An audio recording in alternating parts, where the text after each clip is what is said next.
Okay, good morning to you all. I don't get myself about like Steve and Martin do. So I'll just introduce myself. My name's Darren, Tigue, Andrew. I answer to Tigue, I answer to Tigue, I get some very exotic ones. I don't work as an EV like Steve and Martin, but I am co-opted onto the sub-training committee in terms of trying to put my technical input into some of the presentations that we have and try and bring them up a little bit, to give them a little bit of a better visual experience to the end user. I've got the task of introducing what I'm doing in terms of development work on the TSCO course. So first and foremost, why do we need to change? Why do we need to change these things? Obviously, Martin was highlighting why the need to change the TM format and the format that we've got. Just to reinforce some of the comments that Martin has mentioned about the need to split the TM format from the LTMO. What we've got now with a lot of these introduced changes in further relaxations on traffic management systems is we've got entrants that come in to gain their 12AB operative qualifications only being assessed on alternative taper techniques, single bank signing techniques. They've never really been involved in standard work schemes. They then go and sit their 2-day TM format course, and if they are successful, if they're switched on and they're very successful in that TM format course and absorb the materials very well, then what we've then got is a product whereby we've got a TM foreman that's never actually put out a standard works taper, let alone a 3-metre space taper over 150 metres. Okay, so that really highlighted the need to try and split those two things off. It was asked of some of the TMCA working group members what they expected of their TM foreman, because as a product, a lot of these TM foremen are coming from a term maintenance background and walking into these businesses with a qualification to say that they can take charge of these major roadwork schemes. And it was highlighted the fact that there was further training with a lot of these TMCA group members to get their TM foreman up to speed. So that was really the need to then have a further TM foreman, like a TM foreman plus course, and that kind of then led to that split in the first place. Anyway, let's get to the TSCO course. Why do we need to change it? Well, the old presentation was last updated, I think it was around about 2012. So since then we've seen an introduction to a stack of interim advice notes, a new TSRGD, and with that, Chapter 8, Part 3. So the industry has changed significantly since. What's changed in the industry? Well, think about this. Last time that TSCO course was updated, we were still doing 150 metre tapers, 3 metre spaced, and we were trialling alternative taper techniques, which pretty much has now become the mainstay of relaxation closures. The principles of advanced warning signs have changed significantly with several product updates during Advice Note 150. So the way we install advanced warning signs changes significantly on relaxation lane closures as well. Carriageway crossings are by and large a thing of the past on a lot of these contracts.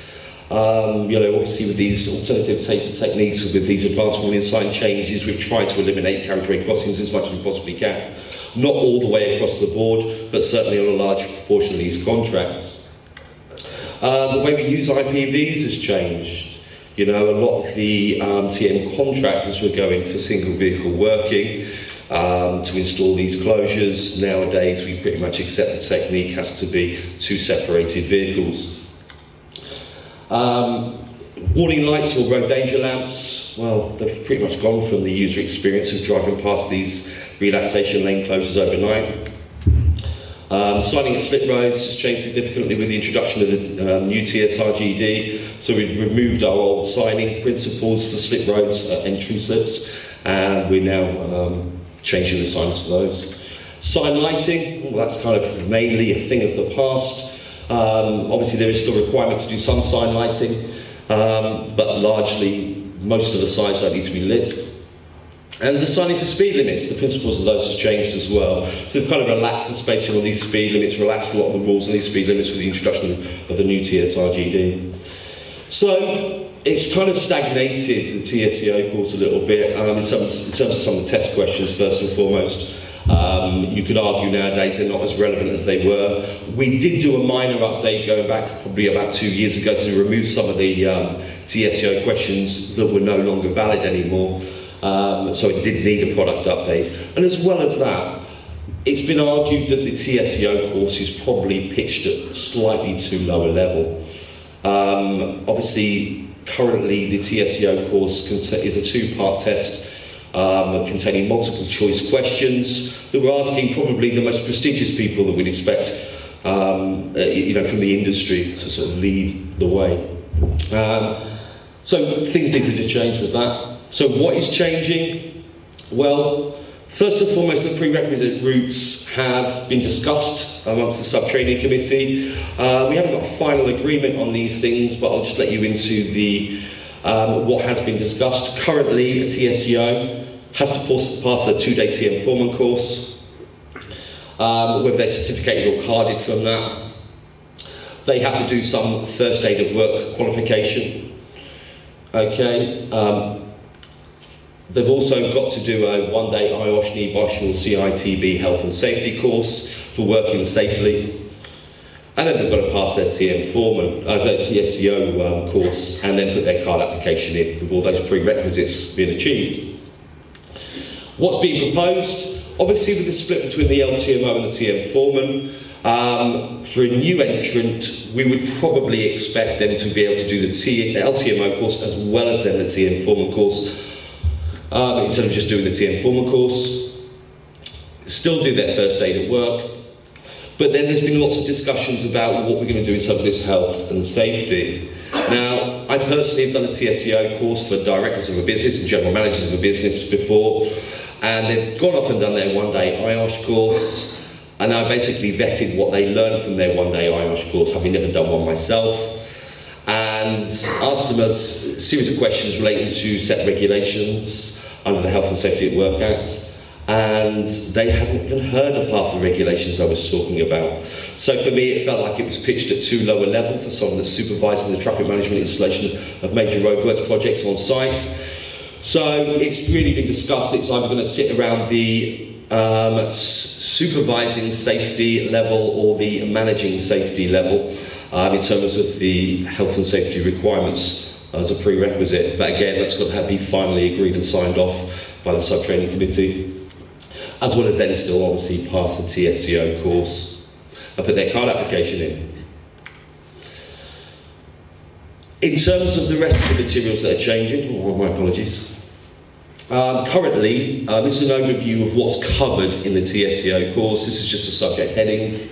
So we cover the TSEO role, contract documents, but it's just a general overview of contract documents, making them aware of what contract documents exist. We talk about TTO roads and road space, dealing with regional control centres and for the use of VMS signs. We talk about method statements from TM contractors and the importance of reviewing those things. Talk about enforcement measures for TTROs and dealing with enforcement authorities. We talk about vehicle recovery operations at roadworks, abnormal load movements going through these schemes, emergency routes through the schemes, incident traffic management, rolling roadblocks and winter service operations. But we just give a general overview of these things. They don't really get to see these documents. So what's been proposed and what was agreed, I gave the sub-training committee 3 options to update the TSEO course the way I wanted to. There was just a general update option. There was a mid-level option which meant a significant change to the PowerPoint presentation, or there was a significant change option. And the feeling was generally that it becomes so stagnated that we needed a significant update. So as part of that significant update, what will happen is they will get involved in a case study. We will still cover the same subject headings because they're still relevant to the TSEO role, but they will now get involved in studying this around a major roadworks project. So they will be looking at contract documents. They will be finding those contract clauses associated with temporary traffic management. So they are fully aware, as a trainee TSEO coming in and wanting to undertake that role, exactly what their remit's going to be, looking at those contract clauses. They're going to be reviewing temporary traffic regulation orders and making sure scheme design is in line with those temporary traffic regulation orders and making sure nothing's been missed in the TTO application process. They're going to be looking at general clauses from the specification for highway works. They're going to be reviewing TM companies' method statements and making sure they fall in line with the scheme design. making sure they fall in line with the contract standards. They're going to be obviously looking at temporary traffic management plans brought about by these CM contractors to make sure that they fulfil the obligations of that design, again, and making sure they fall in line with the contract standards. They're going to be looking at road space applications. They're going to be looking at the vehicle recovery teams in a lot more detail. They'll be looking at abnormal indivisible load movements, what's been booked in and how it will affect their works at night. They'll obviously still be dealing with incident management, but at the moment they can't really relate to the scheme that we're talking about when we start questioning them on incident management. Because each incident management design for a scheme is obviously going to be bespoke to that scheme, so it's going to be more relevant. As well as that, in the course, as they go through this one scheme, and it will be one specific scheme they're going to be studying all the way through the course, when it comes to doing the test is going to change significantly as well. As I say, it is a two-part test paper currently, multiple choice and then written. It's going to go to all written, and it's all going to be based upon that scheme that they've studied throughout that course. So we'll be testing them. They'll learn about the scheme as they go through, and then we'll be testing them on that scheme and dealing with a lot of the things that we need to test them on based around those subject headings. Okay, typical questions that we get asked. What's the timeline for updating those materials? Well, I was hoping to be in a position that I'd already completed that works. There's still going to be some other work I've got to do.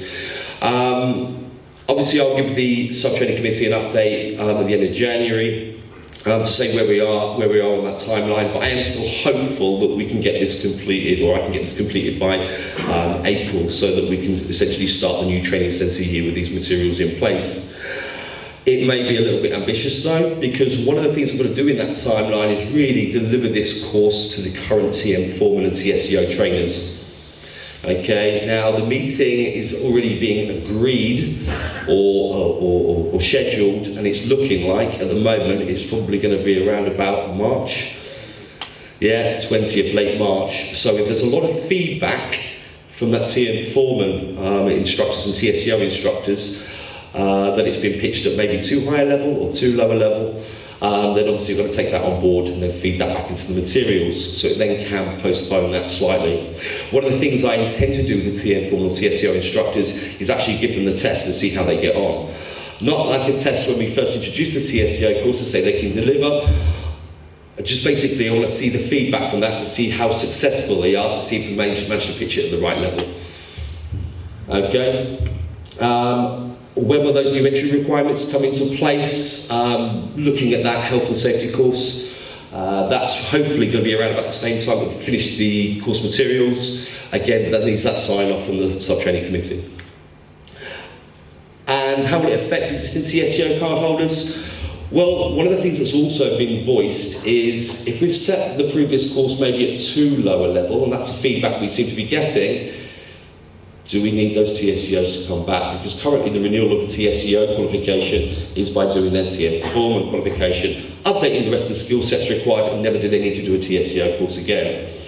We're now maybe considering that those TSEOs may have to come in, but that will need to change to the sector scheme document, and that will obviously have to be agreed at the end of the month as well. Okay, that's it for the TSEO course.